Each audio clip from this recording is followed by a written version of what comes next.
Bonjour, aujourd'hui nous allons parler du théorème de l'énergie cinétique.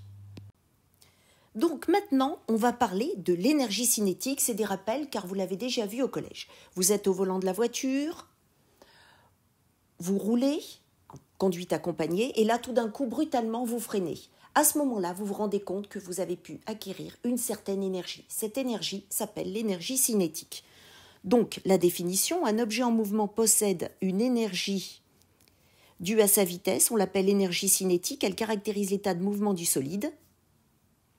Un solide de masse m, animé d'un mouvement de translation à la vitesse v, possède une énergie cinétique EC égale à 1/2 de m v au carré. Avec donc l'énergie cinétique, ça sera en joules, entre parenthèses J majuscule. Bon, la masse du solide, c'est en kilogrammes, j'utilise directement le préfixe et l'unité, et la vitesse du solide en mètres secondes moins 1. Maintenant, on va parler du théorème de l'énergie cinétique qu'on va pouvoir vérifier dans la séance de travaux pratiques où on étudie des vidéos de mouvement. Donc là, vous prenez papier, crayon, vous n'hésitez pas à appuyer sur pause, et ça, c'est à apprendre par cœur. Dans un référentiel dit galiléen, c'est dans lequel on peut appliquer les lois de Newton. La variation d'énergie cinétique d'un solide, virgule, entre deux instants,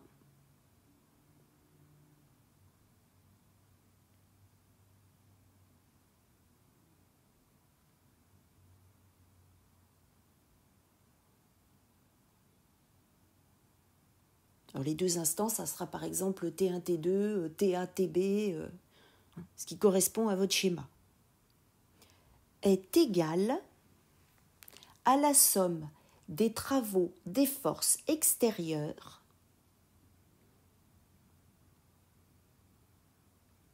je vous laisse le temps d'écrire,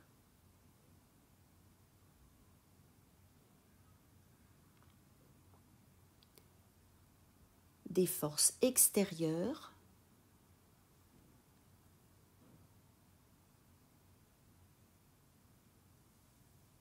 appliquées à ce solide. Deux points, maintenant on va marquer l'équation version mathématique. Donc quand c'est une variation, vous vous rappelez que c'est la lettre delta.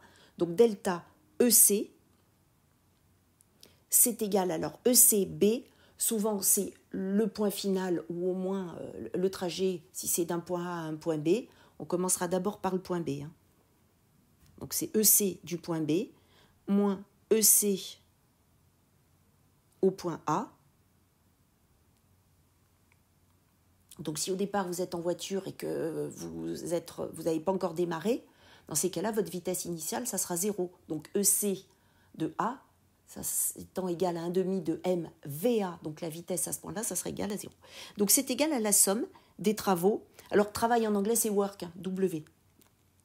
Donc toute référence à l'anglais n'est pas obligatoirement fortuite. Donc la somme des forces extérieures. Maintenant, on va justement, les travaux, c'est en joules, on n'a pas trop le choix, et on va expliquer maintenant qu'est-ce que c'est que le travail d'une force. Donc le travail d'une force, on lit la définition, on appelle travail d'une force constante, déjà c'est très précis.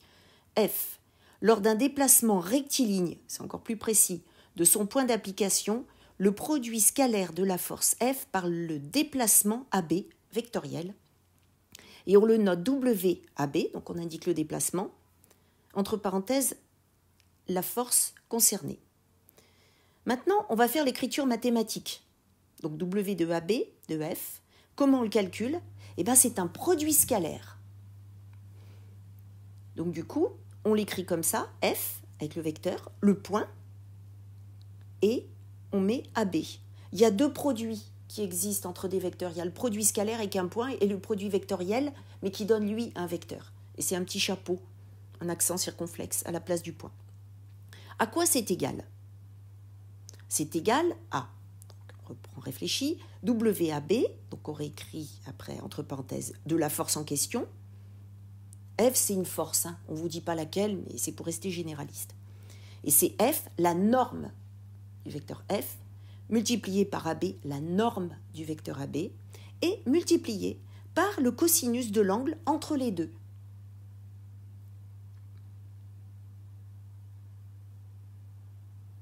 Donc là, on va regarder un petit peu sur nos schémas.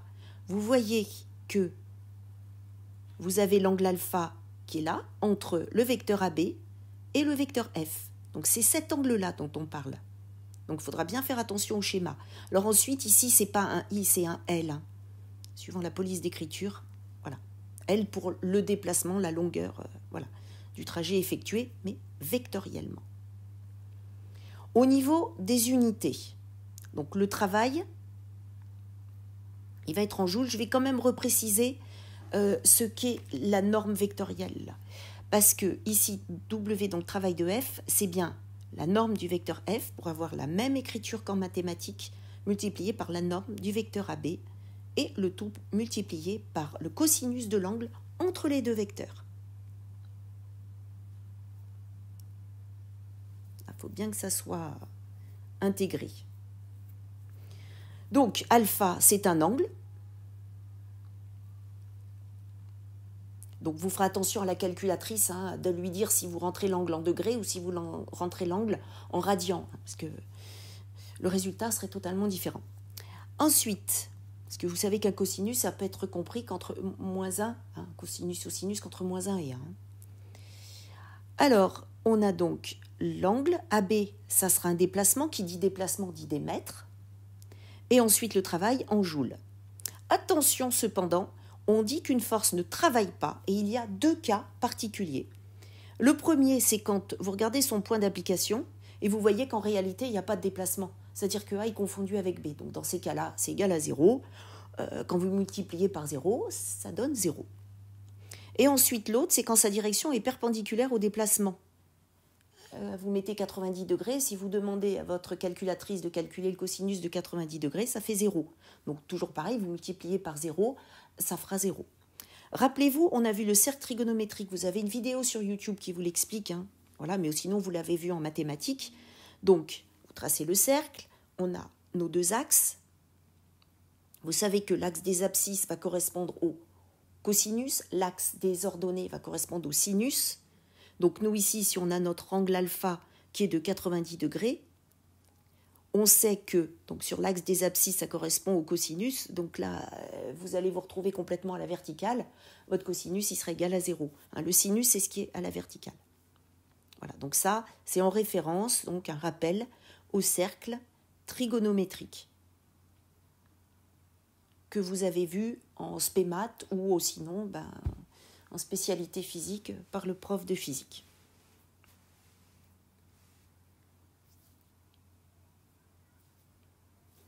Donc, maintenant, on va essayer un peu mieux de comprendre, maintenant qu'on a vu la relation et le côté mathématique, on va revenir au côté physique. Donc, si vous avez alpha, qui comprend entre 0 et 90 degrés, strictement, attention.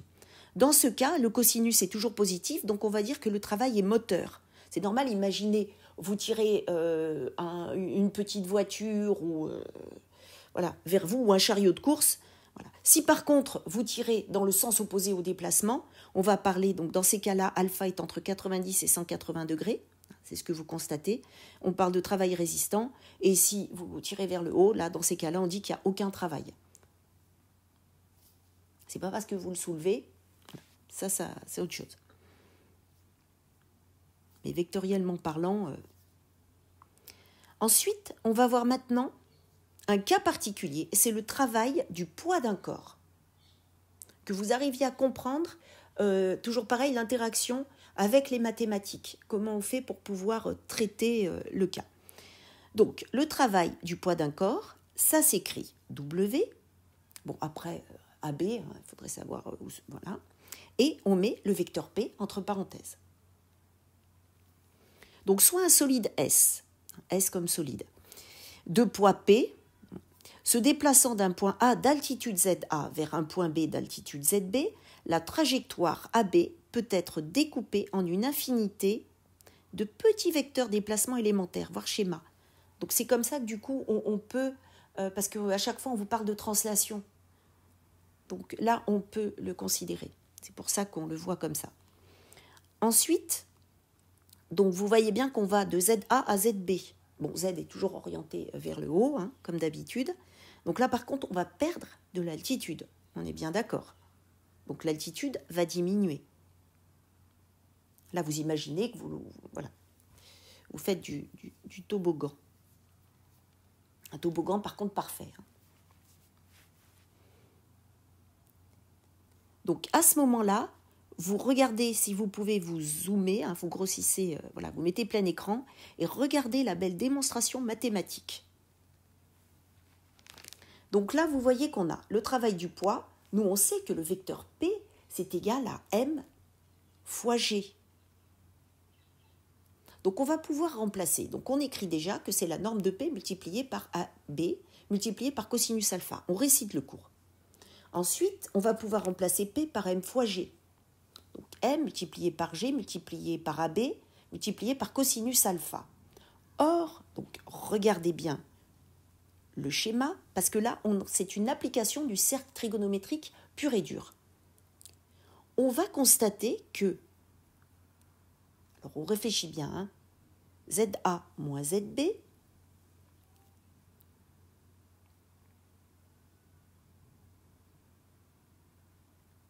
on a à ce moment-là notre trajectoire AB. On doit faire attention à quoi encore? On doit regarder où est alpha et finalement on se rend compte que AB multiplié par cosinus alpha, c'est égal à ZA moins ZB. Donc si on remplace dans W, dans le travail du poids, ça va nous donner MG multiplié par ZA moins ZB. Donc le travail du poids, c'est égal à M fois G multiplié par ZA moins ZB. Avec comme d'habitude le travail en joules, la masse en kilogrammes et ZA et ZB en mètres.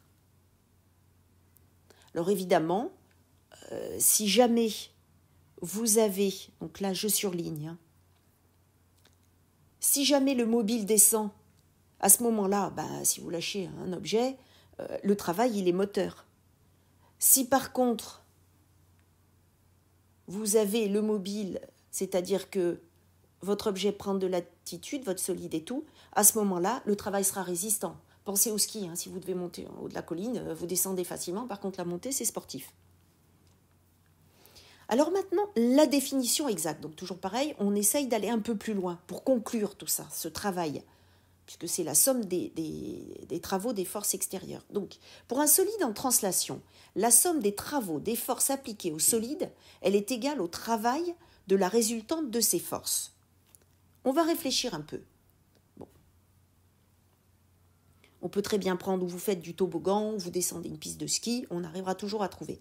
Dans ces cas-là, vous êtes soumis au poids, à la réaction normale sur, on va dire, la neige, donc le support, et vous avez aussi les frottements. Donc toujours pareil, là, on a ces trois forces. On va les écrire de manière plus détaillée. Donc la somme des travaux d'un point A à un point B, des forces, donc les forces, hein, c'est pour ça qu'on met un F de manière générale. À ce moment-là, ça donne donc W de AB, et c'est, entre parenthèses, F plus travail de P, plus le travail de Rn, la réaction du support. Et ça, on peut aussi le représenter d'une manière différente, parce que nous, on sait à chaque fois que ça sera F multiplié par scalaire AB, Rn scalaire AB, P scalaire AB. Donc on peut très bien additionner en disant que c'est la somme de ces forces, donc F plus Rn plus P, scalaire AB, et ça, c'est bien égal à F, donc la somme des forces, scalaire AB. Donc c'est bien le travail des forces. Donc là, c'était ce qu'il fallait démontrer. À bientôt!